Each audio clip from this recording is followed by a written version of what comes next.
Não se engane, existe apenas uma coisa que o Congresso pode fazer para acabar de uma vez por todas com esse tráfico que domina o nosso país, com essa criminalidade. Tem uma coisa.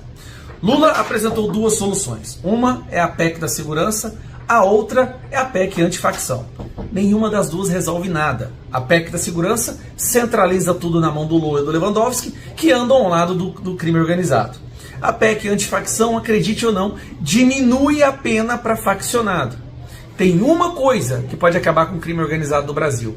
Primeiro, perceber, entender que eles não são mais facções criminosas, que isso não é mais crime organizado, que eles se tornaram um grupo terrorista. Sim, eles dominam 25% do território brasileiro, eles elegem deputados, elegem juízes e tem agora um campo ideológico, que nós sabemos que é o campo da esquerda e do PT. Esse grupo terrorista tem que ser chamado pelo nome dele mesmo, grupo terrorista.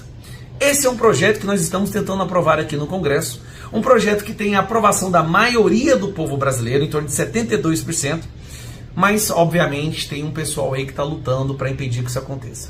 Não é à toa que, neste momento, está subindo no X a frase Lula do lado do crime. Sabe por quê?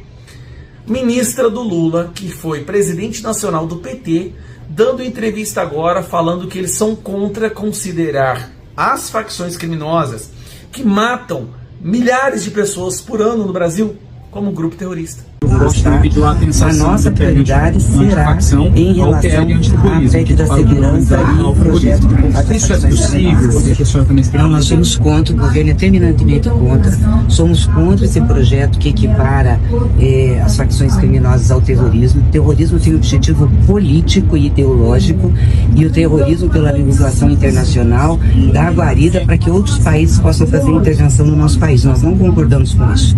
Nós já temos uma legislação sobre facções criminosas, mandamos agora um projeto de lei que traz bastante rigor para o combate às facções, e temos lá a PEC da segurança, que está dormitando há 6 meses quase, e que a Câmara não deu encaminhamento. Está na comissão especial, eu espero que o relator realmente apure seu relatório para que a gente aprove o mais rápido possível, para nos dar condições de fazer operações integradas. Então, passando o IR hoje, que eu acho que vai ser uma votação importante, né? A gente espera que o Senado da República aprove o projeto como ele está. A nossa prioridade será em relação à PEC da segurança e o projeto de combate às facções. Não é aumentar pena, não. É apenas o reconhecimento de que eles são terroristas que será possível que a população e a polícia possa finalmente combatê-los da forma que eles merecem ser combatidos. Mas aí vem Gleisi Hoffmann e os defende. Não bastasse Lula ter defendido nos Estados Unidos, pedindo para que os Estados Unidos não reconhecessem PCC e Comando Vermelho como grupo terrorista, agora eles querem impedir que o Congresso, que nós aprovemos ou votemos esse projeto para que eles se transformem em um grupo terrorista. Escute isso aqui. Somente isso vai ser capaz de acabar com as facções criminosas no Brasil. Entender que elas não são mais facções, que isso não é crime organizado, que eles estão no nível Hezbollah, no nível Jihad, no nível Hamas, e somente assim a polícia vai ter a capacidade de agir. Não é a justiça, não, é a polícia. Porque a partir do momento que eles são reconhecidos como grupo terrorista, a polícia pode ir lá e acabar com esses vagabundos. Mas quem é que sai em defesa dos vagabundos sempre? Isso mesmo, o PT. Entenda, povo brasileiro, as eleições estão chegando. O PT nunca se preocupou com você. O PT e a esquerda sempre esteve ao lado do crime. E isso, as provas são fartas. Os criminosos, os prisioneiros celebrando a vitória do Lula já deveria ser o bastante para a população ter acordado. Infelizmente não foi. Infelizmente o Brasil precisou virar um campo de guerra dominado por terroristas para a população finalmente entender que você nunca mais pode apertar 13 nas urnas. Olha, essa notícia pode parecer uma completa loucura, mas é a pura verdade. Nesta quarta-feira, uma ONG que representa os interesses de Marcinho VP, um dos líderes do Comando Vermelho, vai se encontrar com o Moraes no STF. Eu sou André Marcília, advogado, professor de Direito Constitucional, e peço a vocês que cliquem no joinha, assim o conteúdo é entendido pelo algoritmo como relevante e o distribui para mais gente também, clique na aba Seja Membro e se torne um membro aqui do canal. E, sobretudo, se inscreva no canal. Se inscreva no canal. A gente está próximo de chegar aos 400 mil inscritos e vamos logo, logo chegar lá e chegaremos juntos com a ajuda de vocês. Bom, essa é a notícia. É um negócio assim, é difícil até de falar, mas é isso que vai acontecer, tá? Uma advogada que defende, né, de uma ONG que defende o Marcinho VP, que é um dos líderes do Comando Vermelho no Rio de Janeiro, vai ter uma audiência, gente, hoje com o Alexandre de Moraes no STF. Por que isso? Por conta da DPF das favelas, que é o novo brinquedinho do Moraes, né? É a nova, eu estou inclusive dizendo que é o novo inquérito do fim do mundo, porque o Moraes, eu repito, a partir dessa DPF, daqui a pouco o Lindenberg, a bancada do PSOL, qualquer um aciona o Moraes por conta dessa DPF que tem a ver com o Rio, aciona ele para falar da Bahia, para falar de São Paulo, para falar não sei o que. Daqui a pouco o Moraes está com a segurança pública do Brasil inteiro nas suas mãos, que era o desejo do governo federal. E, portanto, o Moraes atende ao desejo do consórcio estatal formado entre STF e governo federal, com uma DPF que cuide do Brasil e da segurança pública do Brasil inteiro. É o novo inquérito do fim do mundo, é o novo brinquedinho do Moraes. Está acabando o processo do golpe, ele precisa de um novo brinquedo.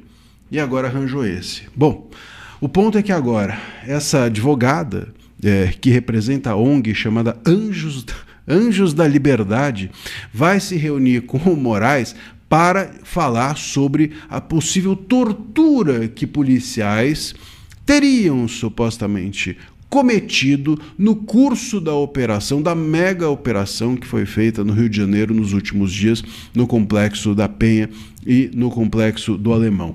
Então o Moraes, vamos lá, hein, vai dedicar o seu tempo a ouvir uma ONG sobre tortura a criminosos de facção.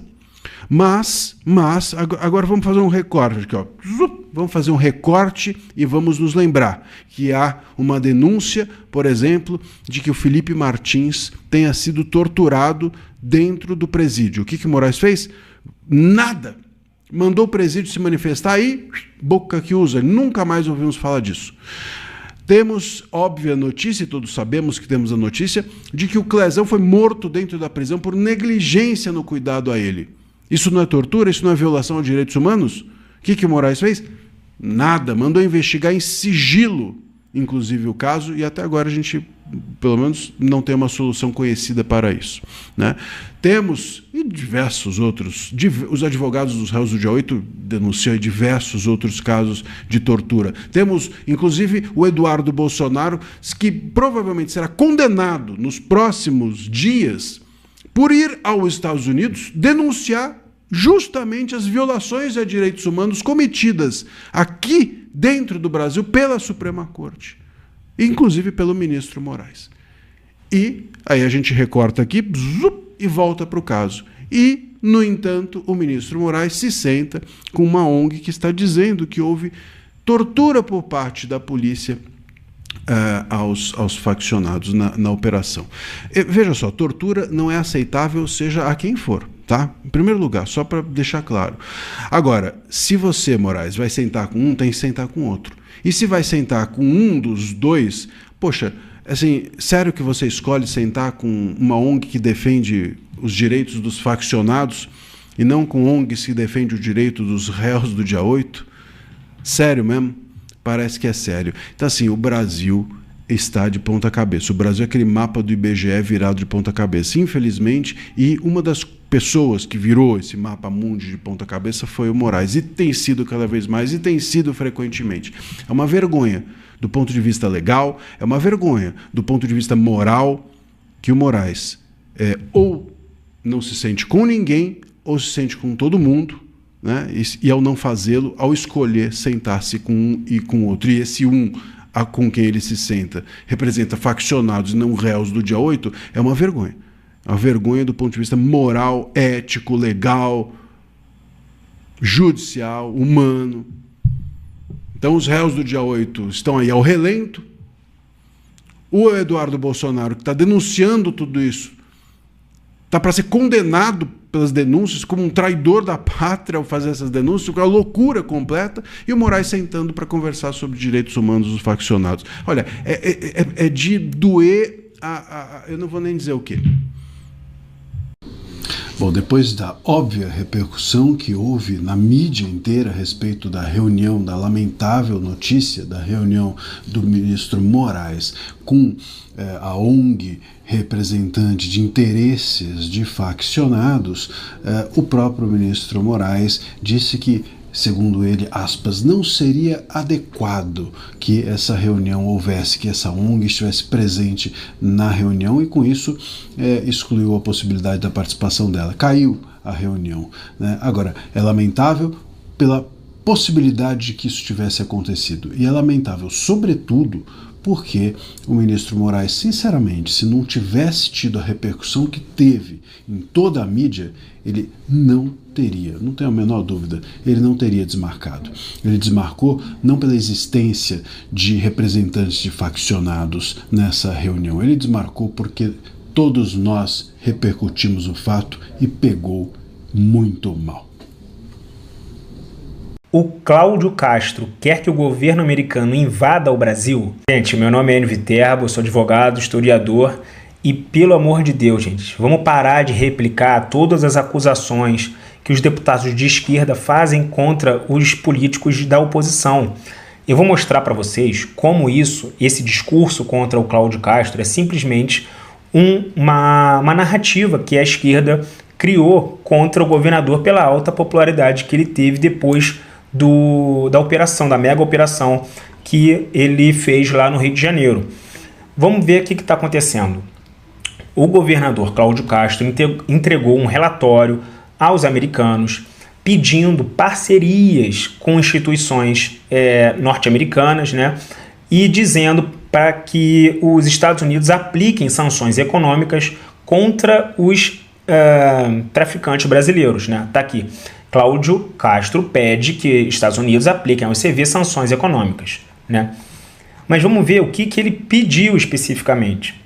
O objetivo de Castro é facilitar extradições, estancar alianças econômicas no exterior. O relatório ainda afirma que classificar o Comando Vermelho como terrorismo, ou como terrorista, né, abriria caminho para parcerias com organismos internacionais, como a Interpol e a ONU, e norte-americanas, né, como o DEA e o FBI. Tudo isso para o combate às redes de tráfico de drogas e armas.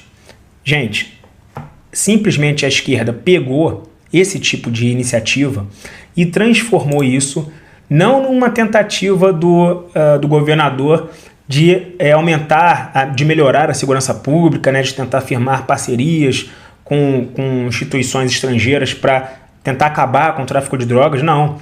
A esquerda brasileira, principalmente lá do Partido dos Trabalhadores, pegou isso e está tentando encaixar esse tipo de iniciativa como crime de atentado à soberania, que é negociar com o governo ou grupo estrangeiro ou com seus agentes com o fim de provocar atos típicos de guerra contra o país ou invadi-lo. Gente, isso não tem o menor sentido, porque o que eles estão dizendo é o seguinte: mas os Estados Unidos estão bombardeando barcos de ditos traficantes na costa da Venezuela. Então, classificar essas organizações como terroristas abriria espaço para que os Estados Unidos fizessem a mesma coisa no Brasil. Prestem atenção no que eu vou mostrar para vocês no argumento que a Daniela Lima apresenta e que faz uma síntese desse pensamento. Mas antes disso, eu vou pedir para você se inscrever no canal, isso é muito importante, tá? Se inscreva no canal e curta o vídeo, tá bem? Vamos para o comentário da Daniela Lima. É muita política. É muita política com um assunto muito sério e, como você bem lembrou, num momento em que os Estados Unidos estão ocupando águas internacionais no Caribe, né, e bombardeando barcos que eles dizem ser de traficantes, sancionando autoridades como o presidente da Colômbia, Gustavo Petro, acusando de colaboração com o narcotráfico e dá amostras cotidianamente de ser uma pessoa imprevisível. Então, quais são as consequências de um pedido como esse práticas? Hoje, sinceramente, eu não sei dizer. Os ministros do governo Lula, como o Guilherme Boulos, reagiram dizendo que Cláudio Castro está abrindo as portas para uma intromissão, inclusive armada, de novo, né, dos Estados Unidos no Brasil. Veja só, gente. Eu acho. Primeiro, eu não sei de onde é que a Daniela tira esse de novo, né? Porque, sinceramente, eu não me lembro de algum tipo de intervenção nos últimos anos, uma intervenção armada dos Estados Unidos no Brasil. Segundo, que ela traz a versão, obviamente, do governo Lula, né? A Daniela não faz uma análise crítica dela, né? Pegando as duas posições e fazendo uma análise crítica do que ela pode extrair dali. Ela simplesmente pega a narrativa do governo federal, dos ministros, e ela fala isso explicitamente, pega a narrativa dos ministros do governo Lula e ela replica. Mas vamos lá. Gente, os Estados Unidos, eu vou terminar aqui, né, vou adiantar aqui o vídeo, mas antes disso eu queria perguntar uma coisa para vocês.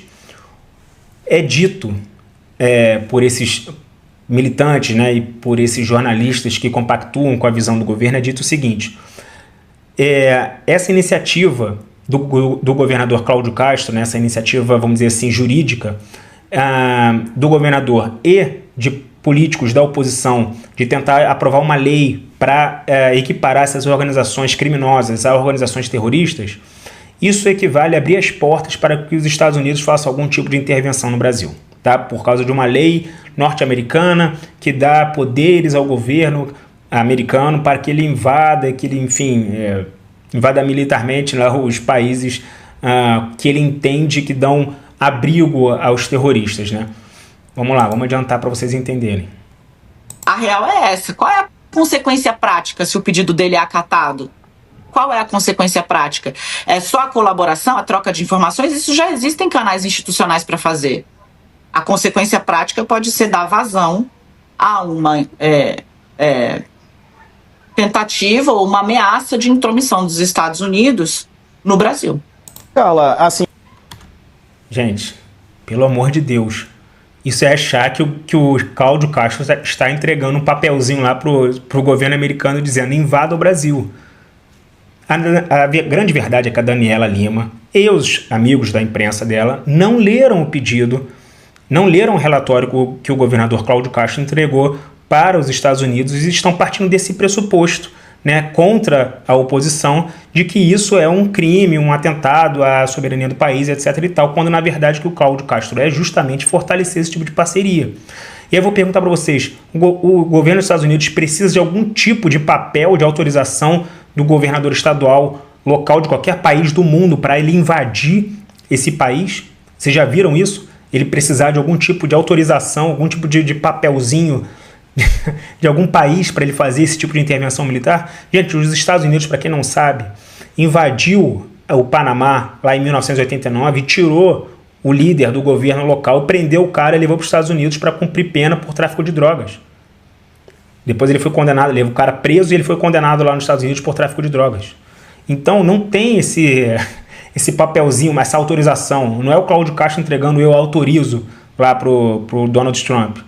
Então vamos parar com essa história, tá? E vamos prestar atenção no que quer o governo, a quem se interessa, a quem esse tipo de discurso interessa, tá bem? Então eu vou pedir para vocês curtirem aqui o vídeo, se inscreverem no canal e comentar aqui embaixo o que vocês acham que o governador Cláudio Castro tem que fazer para acabar com o crime organizado. Ele está certo de pedir essas parcerias ou não? Comenta aí para eu entender sua opinião e até a próxima. E olha só, mais um absurdo em Brasília. Moraes já prepara cela para Jair Bolsonaro na Papuda antes mesmo do julgamento terminar por completo, porque ainda cabe recursos, e nós vamos entender isso aqui agora. O chefe do gabinete de Alexandre de Moraes visitou a Papuda, ali o presídio no Distrito Federal, para ver como eram as celas, se eram adequadas para o ex-presidente Jair Bolsonaro. Vejam que absurdo, pessoal. Quando a gente pensa que já viu de tudo, chega mais essas. Olha só, os recursos ainda estão sendo julgados ali pela primeira turma do STF, e aí ele já manda um dos seus capatazes ali ir até lá para poder fiscalizar e ver aonde vai colocar Jair Bolsonaro. Será que eles querem prender Jair Bolsonaro nos próximos dias, mesmo antes de terminar o julgamento, e causar aí uma comoção nacional? E o que será que a defesa de Jair Bolsonaro vai fazer quanto a isso? Vamos ver essa notícia aqui, é uma verdadeira bomba. Olha só, o chefe do gabinete do ministro Alexandre de Moraes visitou as instalações da Papuda dias antes do recurso de Bolsonaro ser julgado pelo STF. Eles são muito engraçados, eles se adiantam e passam por cima de tudo, porque parece que eles já têm a sentença dada, né? Aí tá aqui, ó, a visita ocorreu dias antes da primeira turma do Supremo Tribunal julgar os embargos de declaração do ex-presidente Jair Bolsonaro, que foi condenado a 27 anos e 3 meses de prisão na tal trama golpista, né? E aí aqui, de acordo com o Metrópolis, né, está falando que foram obtidas informações, eles sempre têm informações privilegiadas, de que um integrante do gabinete de Moraes visitou 3 lugares dentro da Papuda que poderiam receber o ex-presidente no caso dos embargos serem negados e ele começa a cumprir a pena. E alguém tem dúvida que ele vai negar esse embargo? E aí tem uma outra informação muito interessante sobre este assunto também, que nós vamos entender aqui. O governador ali do Distrito Federal, o senhor Ibanez, ele pediu para o Moraes que avaliasse as condições de saúde de Jair Bolsonaro para saber se ele tem condição ou não. Ou seja, o Ibanez, ele é aliado de Jair Bolsonaro. Então ele está tentando evitar que o pior aconteça ali, né? E aí ele mandou um ofício ali para o STF pedindo uma realização de um laudo médico para mostrar se o ex-presidente realmente tem condição de ficar preso ali em regime totalmente fechado ou precisa ir para um regime aberto. O que acontece é o seguinte, pessoal, eles querem vingar Lula e querem fazer Bolsonaro passar por uma vergonha, um vexame total, um vexame nacional, né? E aí, olha só o que acontece também. O que aconteceu? Essa avaliação médica que foi pedida para Jair Bolsonaro, ela, na verdade, ela também já está com as cartas marcadas. Tudo o que acontece ali em Brasília, pessoal, nós podemos ficar com o pezão atrás. Por quê? Porque eles querem mesmo vingar Lula. E aí, tem também uma outra matéria aqui que fala, vocês se lembram do Clériston Pereira da Cunha, o famoso Clezão, que morreu ali na Papuda? Então é por isso que o Ibanez e também a defesa de Jair Bolsonaro pede para que seja feita uma avaliação médica em Bolsonaro antes que seja tomada qualquer decisão de mandar Bolsonaro para a prisão.